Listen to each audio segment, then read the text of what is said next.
आऊज़ु बिल्लाहि मिनश शैतानिर रजीम बिस्मिल्लाहिर रहमानिर रहीम रब्बि इश्रह ली सदरी व यस्सिर ली अमरी वहलुल उक़दतम मिन लिसानी यफ़क़हू क़ौली रब्बि ज़िदनी इल्मा अल्लाहुम्मा अरिनल हक़्क़ हक़्क़न वरज़ुक़ना इत्तिबाअह व अरिनल बातिला बातिलन वरज़ुक़ना इज्तिनाबा आमीन या रब्बल आलमीन।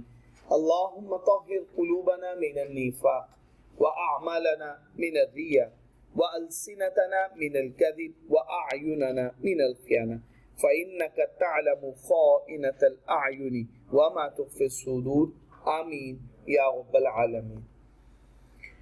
बच्चे, हम लोगों ने सब्सटेंटिव प्रोसीजर्स का टॉपिक अभी से स्टार्ट कर देना, चैप्टर नंबर 7 से onward chapter number 10 substantive procedures. Again आपको याद होगा हमने पढ़ा था ऑडिट प्रोसीजर्स। हमने कहा ऑडिट प्रोसीजर्स दो तरह के हैं। फर्स्ट वन है रिस्क असेसमेंट प्रोसीजर, एक है further audit procedures. Further audit procedures को बाइफरकेट करेंगे दो हिस्सों में। एक को हम कहते हैं टेस्ट ऑफ कंट्रोल्स और दूसरे को बच्चे हम बोलते हैं सब्सटेंटिव प्रोसीजर्स। सब्सटेंटिव प्रोसीजर्स को फिर हम बाइफरकेट करते हैं दो तरह से। बच्चे, फर्स्ट वन कहलाता है हमारा, इसे हम कहते हैं एनालिटिकल प्रोसीजर, और दूसरा बच्चे हमारा कहलाता है टेस्ट ऑफ डिटेल्स। ठीक हो गया? अच्छा बच्चे, एनालिटिकल प्रोसीजर है chapter number 7, test of details है 8 to ऑनवर्ड चैप्टर नंबर 10। ये 3 चैप्टर्स के अंदर ये हमने बातें करनी है। इसके भी अगर हम टुकड़े करें तो नॉन करंट एसेट, इसका मतलब क्या हुआ? प्रॉपर्टी, प्लांट एंड इक्विपमेंट, और उसके साथ इंटेंजिबल एसेट्स, ये दो हमारा है चैप्टर नंबर 8। हम चैप्टर 8 में इसकी डिस्कशन करेंगे। इसके अलावा करंट एसेट्स, सारे के सारे करंट एसेट्स हम डिस्कस करेंगे चैप्टर नंबर 9 के अंदर। चैप्टर 9 के बहुत इंपॉर्टेंट पार्ट्स हैं, जैसे जरा थोड़ा सा मैं यहाँ पे इसको डिटेल आपके साथ डिस्कस कर देता हूँ। चैप्टर नंबर 9 में हम एक पढ़ेंगे इन्वेंट्री से रिलेटेड बातें। अब इन्वेंट्री के टॉपिक्स बहुत ज्यादा है। इन्वेंट्री के अंदर हमने IAS 2 की बातें भी पढ़नी है। इन्वेंट्री के अंदर हमने ISA 501 की बातें भी पढ़नी है, और इन्वेंट्री के साथ साथ हमने इसके जनरल टेस्ट ऑफ डिटेल्स के प्रोसीजर्स भी पढ़ने।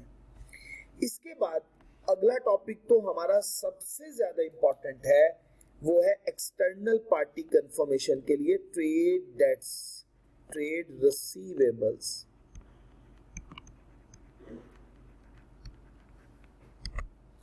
ट्रेड रिसीवेबल में external party confirmation most important topic, और इसका टॉपिक सैंपलिंग के साथ मिल के आता है। एग्जामिनर सैंपलिंग के साथ मिला के ये क्वेश्चन पूछता है, तो तब कंपैरेटिवली ये थोड़ा सा मुश्किल सवाल बन जाता है। ये बनता है ISA 505, और ये किसके साथ कंबाइन होके आता है? नॉर्मली ये कंबाइन होके आता है ISA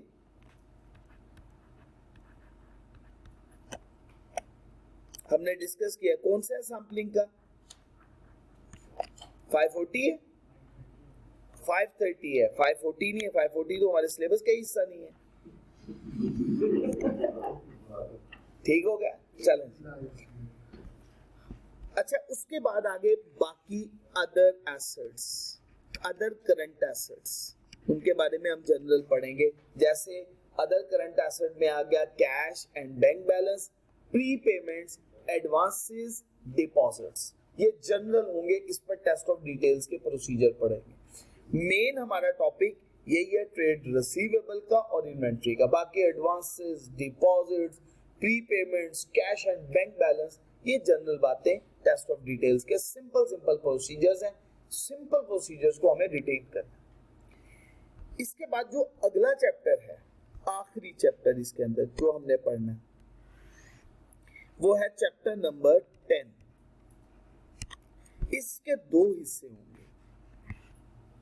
एक हिस्सा होगा इक्विटी से रिलेटेड, बल्कि इसके तीन बना देता हूं इससे, लायबिलिटी से रिलेटेड, और फिर आएगी प्रॉफिट एंड लॉस अकाउंट की आइटम्स। ये सारे सब्सटेंटिव टेस्ट ऑफ डिटेल्स के जनरल प्रोसीजर्स हैं जो हम डिस्कस करेंगे। हाँ, लायबिलिटी का सेक्शन पढ़ते हुए इसमें एक टॉपिक है जो हमें पढ़ना होगा, वो है IAS 37 प्रोविजन कंटिंजेंट लायबिलिटीज, और ये हम इसके बारे में पढ़ेंगे, लिटिगेशन के मैटर्स के बारे में। वो इस चैप्टर में इंपॉर्टेंट टॉपिक है क्योंकि एग्जामिनर का बहुत फेवरेट है। रिपोर्ट के अंदर ये टॉपिक नॉर्मली वो एग्जामिनर पूछ रहा है। तो अभी तक देखे मैंने जो आपके सामने स्केचिंग की, एनालिटिकल, सबसे पहले audit procedure, risk assessment procedure, further audit procedure, फिर टेस्ट ऑफ कंट्रोल्स, उसमें सब्सटेंटिव प्रोसीजर, सब्सटेंटिव प्रोसीजर में एनालिटिकल प्रोसीजर, जो हमारा आज का टॉपिक है जिसको हमने आज पढ़ना है चैप्टर नंबर 7 में। फिर उसके बाद टेस्ट ऑफ डिटेल्स हमारा 8 से 10 तक है। 8 में सिर्फ और सिर्फ नॉन करंट एसेट है, प्रॉपर्टी, प्लांट एंड इक्विपमेंट और इंटेंजिबल एसेट। 9 के अंदर हम जो टॉपिक्स पढ़ेंगे वो दो बड़े इंपॉर्टेंट है, एक इन्वेंट्री और एक ट्रेड रिसीवेबल। बाकी अदर्स जनरल प्रोसीजर्स हैं। वो कौन कौन से प्रोसीजर हैं? एडवांसेस, डिपॉजिट्स, प्रीपेमेंट्स, अदर रिसीवेबल्स और कैश एंड बैंक बैलेंस। इसके अलावा चैप्टर नंबर 10 में मैंने कहा 3 टुकड़े करके पढ़ेंगे। पहला हिस्सा होगा लायबिलिटी का, दूसरा हिस्सा होगा इक्विटी का, तीसरा हिस्सा होगा प्रॉफिट एंड लॉस अकाउंट की आइटम्स का। तो ये हमारे एक प्लान है जो हमने इंशाल्लाह बहुत शॉर्ट पीरियड के अंदर बड़े आराम से कवर कर लेना। ठीक हो गया जी? तो बच्चे हम स्टार्ट कर रहे हैं अपने एजेंडा से। कुछ जनरल बातें इस चैप्टर की हैं, मैं आपको यहीं से रेफर करवा दूंगा, लेकिन जो एनालिटिकल प्रोसीजर का टॉपिक है वो रिस्क के सवाल बहुत सारे इसकी वजह से इसके साथ मिलके आ रहे हैं, तो ये सवाल मुश्किल बन जाता है। तो आप लोगों से रिक्वेस्ट है, एनालिटिकल प्रोसीजर का टॉपिक बहुत अच्छे से समझना है, इस पे लापरवाही आपने बिल्कुल नहीं बरतनी। जी मैं समरी बनवा दूंगा, वैसे समरी भी बनी है, मैं पूरी शेयर कर दूंगा। आपने पढ़ना मेरे साथ किताब से, पूरी बात याद आपने समरी से करना। अगर आप स्ट्रेट फॉरवर्ड ही रिटेन समरी से करना शुरू करेंगे बगैर समझे, तो फिर आपके लिए याद करना मुश्किल हो जाएगा। तो पहले मेरे साथ आपने थॉरोली पढ़ना है, समरी में आपको इंशाल्लाह आज ही शेयर कर दूंगा, आपने याद बन से करना। ठीक हो गया जी? स्टार्ट करें जी इसको। अऊज़ु बिल्लाहि मिनश शैतानिर रजीम, बिस्मिल्लाहिर रहमानिर रहीम।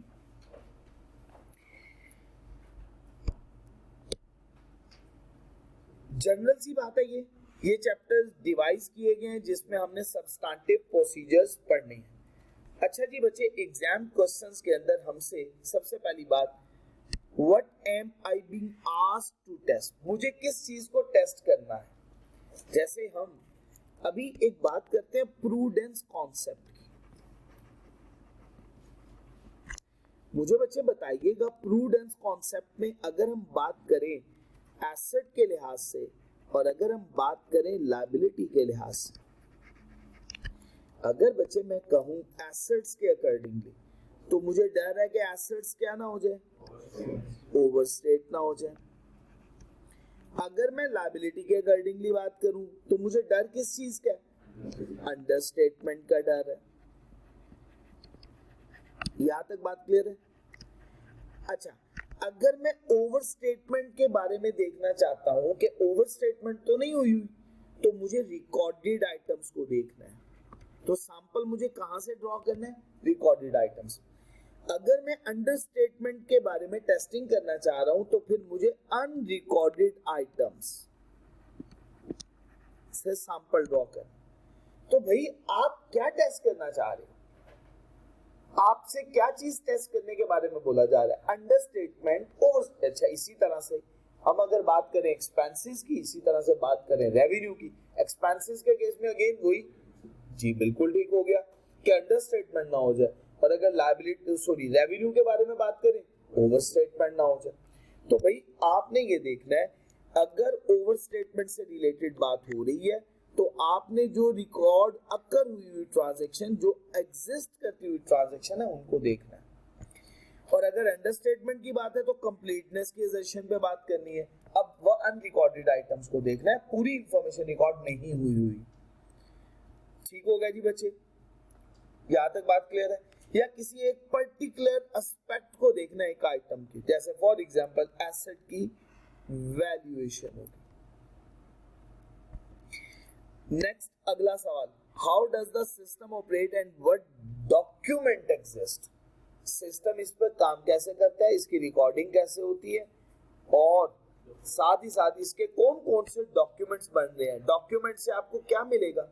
एविडेंस। शाबाश, ऑडिट एविडेंस। और वो आपने ऑब्टेन करने हैं, वो कौन से होने चाहिए? Sufficient, appropriate audit evidence. उसके लिए, ये काम करने के लिए आपको कौन कौन से टेस्ट परफॉर्म करने पड़ेंगे इस एरिया में? आपने कौन कौन सा टेस्ट इस एरिया में परफॉर्म करना है, ये हमने इन चैप्टर्स में सीखना है। और what test can I think of, और मैंने टेस्ट कौन कौन से परफॉर्म करना है, कौन कौन से special test are use for this area. इस एरिया के लिए कौन कौन सा टेस्ट परफॉर्म किया जा सकता है, इसमें से मैंने कौन सा परफॉर्म करना। समझ आ गई बात? 4 बातें होंगी, रिपीट करता हूं। पहली बात, मुझे क्या चीज टेस्ट करने के लिए बोला जा रहा है, मैंने किस चीज को फोकस करना है, अंडरस्टेटमेंट या ओवरस्टेटमेंट या किसी पर्टिकुलर आइटम। नेक्स्ट, ये ऑपरेट कैसे करता है और कौन कौन से डॉक्यूमेंट्स बन रहे हैं। मैं इस पर प्रोसीजर कौन कौन से लगा सकता हूं, और इसमें से मुझे लगाना कौन सा प्रोसीजर है, यूज कौन सा प्रोसीजर का। ये 4 बातें होंगी, मुश्किल बात तो नहीं है।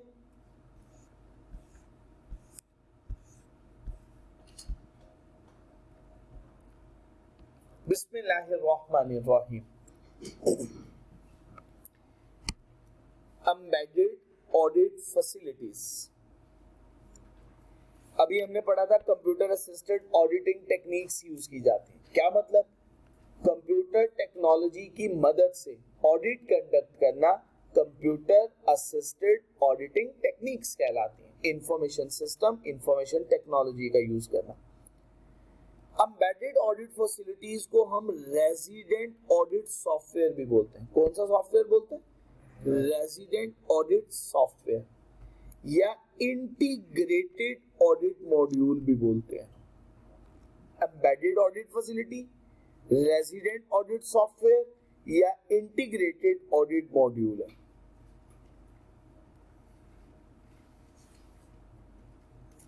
ठीक हो गया?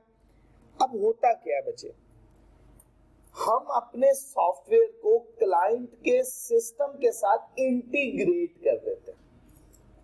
हमारा सॉफ्टवेयर क्लाइंट के सारी इंफॉर्मेशन को अपने अंदर एक्सट्रैक्ट कर लेता है, एक्सपोर्ट करके सेव कर लेता है, इंपोर्ट बेसिकली कर लेता है। वहां से एक्सपोर्ट हो रही है और यहाँ से इंपोर्ट हो रही है, वो डाटा सारे का सारा यूज करेगा। अब ये जो इंटीग्रेशन है शॉर्ट बेसिस पे होती है, मतलब शॉर्ट बेसिस से मुराद जब भी आपने डाटा चाहिए होगा इंटीग्रेट कर लीजिएगा, और अगर एक खास मुद्दत के लिए आप इंटीग्रेटेड रखेंगे तो वो परमानेंट बन गया, ये परमानेंट इंटीग्रेशन होगी। तो इसके लिए वर्ड बोला जाता है या तो इंटीग्रेशन टेम्परेरी होती है या इंटीग्रेशन परमानेंट होती है। तो बच्चे, ऑडिट सॉफ्टवेयर है जो built into the client's IT system, either temporarily या परमानेंटली। पर्पस क्या होता है एम्बेडेड ऑडिट फैसिलिटी का? वो ऑडिटर को फैसिलिटेट करे ताकि वो ऑडिट कंडक्ट कर सके at the time that transaction are being process. देखिए, जब ट्रांजैक्शन हो रही होती है तो प्रोसेसिंग तो हमें नजर नहीं आ रही, वो प्रोसेस कैसे हो रही है, लेकिन जब ट्रांजैक्शन हो रही होती है उस वक्त प्रोसेसिंग का प्रोसेस चल रहा होता है, हम उसको देखना चाह रहे हैं कि कैसे कैसे किस किस डॉक्यूमेंट कहां से रोटेट होके फिर आगे पूरा सिस्टम फ्लो करता है। इसे हम कहते हैं रियल टाइम में हम उसकी पूरी ट्रेल को ट्रेस करेंगे। इसका ये फायदा हमें मिल जाता है एम्बेडेड ऑडिट फैसिलिटीज का, या इसको हम रेजिडेंट ऑडिट सॉफ्टवेयर भी बोलते हैं, या हमने एक पढ़ा इंटीग्रेटेड ऑडिट मॉड्यूल भी बोलते हैं। ये बहुत हेल्पफुल होगा ऑडिट ऑनलाइन सिस्टम्स पर, पर्टिकुलरली किस सिस्टम पे? Online systems. जहां पर डेटा कॉन्टिन्यूअसली प्रोसेस हो रहा होता है और एक मास्टर फाइल बनती चली जाती है, और वो मास्टर फाइल में जैसे चेंजेस आती जाती है वो ऑटोमेटिकली चेंजेस अपडेट करता चला जाएगा, कॉन्टिन्यूअली अपडेट होती चली जाएगी। डिफिकल्ट है लेकिन इम्पॉसिबल नहीं है कि आप इससे सेटिस्फैक्टरी ऑडिट ट्रेल हासिल कर लें। मुश्किल तो है क्योंकि हर प्रोसेसिंग पे आपको ट्रेल शायद ना मिल सके, लेकिन इम्पॉसिबल नहीं है, मिल जाती है कुछ हद तक आपको trail. Embedded audit facility also print out details of the transaction, वो ट्रांजैक्शंस की डिटेल भी प्रोवाइड कर देता है जिसको आप मॉनिटर करना चाहते हैं, और आपको कंप्यूटर फाइल की कॉपी भी दे देता है ताकि वो ट्रांजैक्शंस को आप थॉरोली ऑडिट ट्रेल की मदद से स्टडी कर सकें।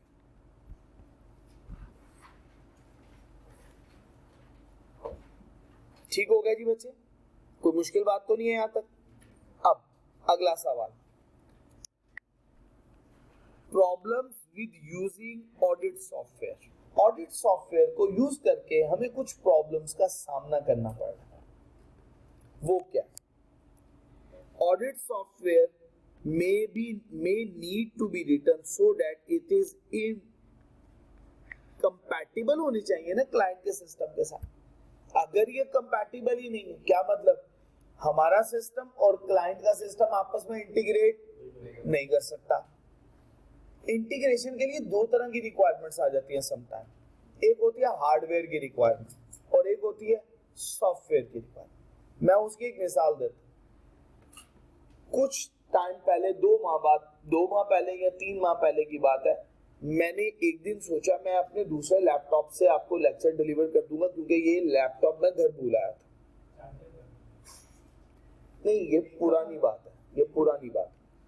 अच्छा, अब मैं लैपटॉप लाके यहाँ पे लगाया, जब वो मैंने उन्हें कहा अटैच करो, जो पोर्ट अब लगी हुई है वीजीए केबल की, वो उस लैपटॉप के अंदर वीजीए केबल की पोर्ट ही मौजूद नहीं थी।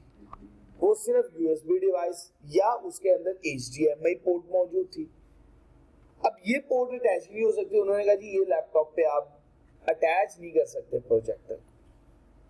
अच्छा, अब उस दिन मुझे वैसे ही पढ़ाना पड़ा। अच्छा, अब उसके बाद मैंने उनसे रिक्वेस्ट की कि कभी बाजों का वो नहीं अवेलेबल होता, तो उन्होंने कनेक्टर लगा दिया आगे। कनेक्टर अब इनके पास मौजूद है। अब वो दोनों कनेक्टर मौजूद है, वीजीए से यूएसबी में भी और वीजीए से एचडीएमआई पोर्ट भी बन जाती है।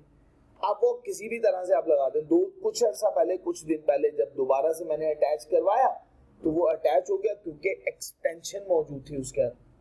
तो ये इंटीग्रेशन के लिए या हार्डवेयर की रिक्वायरमेंट होती है या सॉफ्टवेयर। जैसे फॉर एग्जांपल, ये प्रोजेक्टर सिर्फ या तो विंडोज 10 पे सपोर्ट करेगा या विंडोज 11 पे सपोर्ट करेगा, लेकिन अगर विंडोज 7 हो किसी लैपटॉप में तो क्या ये इंटीग्रेट कर पाएगा उसके साथ? नहीं, कनेक्ट नहीं हो पाएगा। तो यह हार्डवेयर रिक्वायरमेंट होती है या सॉफ्टवेयर की रिक्वायरमेंट होती है। तो सबसे पहली प्रॉब्लम है ये कंपैटिबल होना चाहिए आईटी सिस्टम के साथ, and therefore be expensive to use. अगली बात क्या है? ये काफी एक्सपेंसिव भी होता है इन सर्कमस्टांसेस के अंदर when it is being used for the first time for a client। अगर आप पहली दफा किसी क्लाइंट के लिए यूज कर रहे हैं तो आपको एक हैवी इन्वेस्टमेंट करनी पड़ेगी, इक्विपमेंट्स में भी, सॉफ्टवेयर पे भी। इसे हम कहते हैं सेटअप कॉस्ट।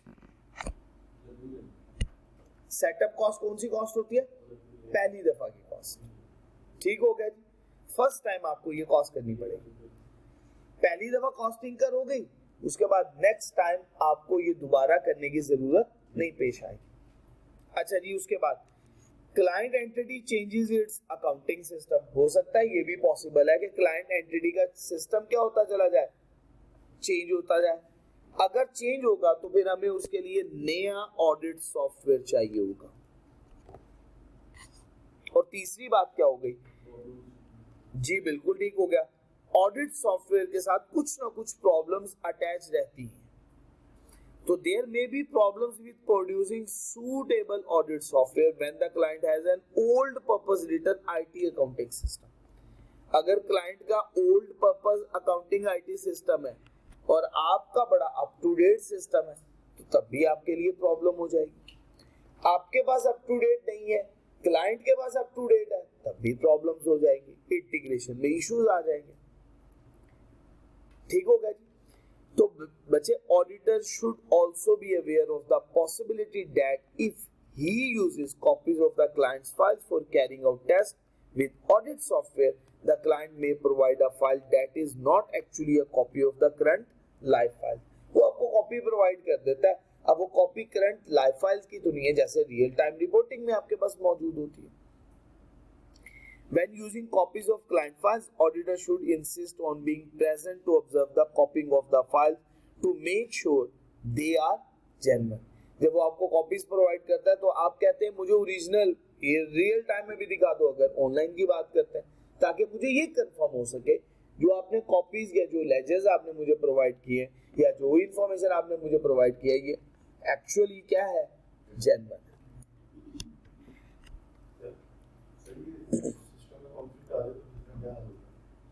सिस्टम में कंफ्लिक्ट आ जाए, कंफ्लिक्ट अगर आ जाए तो हम उसको रिजॉल्व करने की कोशिश करते हैं कोई ना कोई, जैसे हमने कहा कि आप हमें एक्सट्रैक्ट करके डाटा एक्सेल की फॉर्म में दे दें या किसी और फॉर्मेट की फॉर्म में दे दें, जैसे पीडीएफ हो गया, हम उसको कन्वर्ट खुद ब खुद कर लेंगे, तो सॉफ्टवेयर में भी फाइल अपलोड करवाएंगे। डिफरेंट वेज मौजूद होता है, सिर्फ एक वे नहीं होता। ऑडिटिंग अराउंड द कंप्यूटर, ये आखिरी टॉपिक है इस हिस्से का, फिर उसके बाद हम अपने एनालिटिकल प्रोसीजर से पार्ट शुरू कर देंगे। अभी तक कोई बहुत इंपॉर्टेंट बातें नहीं, लेकिन बाद में चैप्टर्स की बातें हमने कहा डिस्कस कर लेते हैं। अच्छा, ऑडिट सॉफ्टवेयर यूज किए जाते हैं, ऑडिटर यूज करता है audit software. Alternative to using audit software to carry out check within the client's IT system, एक अल्टरनेटिव कि आप क्या यूज करें, ऑडिट सॉफ्टवेयर चेक्स के लिए क्लाइंट के आईटी सिस्टम। ऑडिटर ऑडिट कर सकता है around the computer. With auditing around the computer, clients internal software is not audited. अगर ऑडिटिंग अराउंड द कंप्यूटर होगी तो फिर ऑडिटर क्या करेगा, उसमें ऑडिट सॉफ्टवेयर के ऊपर वो टेस्टिंग नहीं करेगा। क्या, दोबारा रिपीट कर रहा हूं, with auditing around the computer, client का internal software is not audited, client का इंटरनल सॉफ्टवेयर का ऑडिट नहीं होगा। इंस्टेड बजाय इसके डाटा क्या किया जाएगा, सिस्टम में एंटर किया जाएगा, पंच किया जाएगा, इंपोर्ट कर दिया जाएगा and agreed with the outputs from the system, और एग्री करवाया जाएगा कि जो आउटपुट प्रोड्यूस हो रहा है क्या वो सिस्टम के साथ एग्री कर रहा है या नहीं कर रहा। Auditor look at input to the system, auditor जो डाटा फीड करवाया होता है सिस्टम में उसको चेक करेगा और कंपेयर करेगा एक्चुअल आउटपुट के साथ with the output that should be expected, उस आउटपुट के साथ जो वो एक्सपेक्ट कर रहा है। मतलब जितनी इंफॉर्मेशन उसने फीड करवाई उसकी कैलकुलेशन करने के बाद जो रिजल्ट्स प्रोड्यूस होंगे उससे कंपेयर करेगा, ये रिजल्ट्स प्रोड्यूस होने चाहिए। जी बच्चे, auditing around the computer has greater audit risk, इसमें रिस्क ज्यादा होता है than auditing on client's internal software. हाँ, पहला तरीका तो ये था कि क्लाइंट के इंटरनल ऑडिट सॉफ्टवेयर के साथ ही इंटीग्रेट कर रहे थे, उसकी निस्बत इसमें रिस्क ज्यादा है। वहां पे तो एक्चुअल जो इंफॉर्मेशन थी आपने सारी की सारी एक्सट्रैक्ट कर ली, आपको रिसीव हो गई, उसमें कोई प्रॉब्लम नहीं है जेन्युइननेस का। लेकिन यहाँ पे प्रॉब्लम आ जाएगी जेन्युइननेस की, पता नहीं आपको जो इंफॉर्मेशन प्रोवाइड की गई है वो जेन्युइन है भी या नहीं। अगर एक्चुअल फाइल या प्रोग्राम उसकी टेस्टिंग ना हुई तो सही ऑडिट एविडेंस नहीं होगा that the program are functioning properly as documented, कि फंक्शन जो है वो प्रॉपर्ली ऑपरेट हो रहा है जैसे डॉक्यूमेंट बना होगा उसका। जब ऑडिटर डिस्क्रिपेंसी फाइंड करता है, उसको डिस्क्रिपेंसी मिल जाती है, input to the system and output from the system, there is no way of finding out how the discrepancy has occurred. फिर उसको नहीं पता चलता डिस्क्रिपेंसी या तजाद क्यों आ रहा है, किस रीजन की वजह से आ सकता है। इससे उसका रिस्क बढ़ जाता है और वो unable to obtain sufficient appropriate audit evidence, तो हो सकता है वो ओपिनियन को चेंज कर डाले। देखिए, आपके पास सिस्टम से इंफॉर्मेशन एक्सट्रैक्ट हुई और आपको उन्होंने प्रोवाइड कर दी, आपने सिस्टम में वो इंफॉर्मेशन लोड की, आपने जहां से या जिस सिस्टम से इंफॉर्मेशन उन्होंने एक्सट्रैक्ट करके दी, क्या आपने उसकी टेस्टिंग की? नहीं। तो अब आपको सिस्टम का ही नहीं पता, तो अब आप सिस्टम से जो इंफॉर्मेशन प्रोड्यूस हुई है, हो सकता है उस इंफॉर्मेशन पे आप पूरी तरह से टेस्टिंग ना कर पाओ।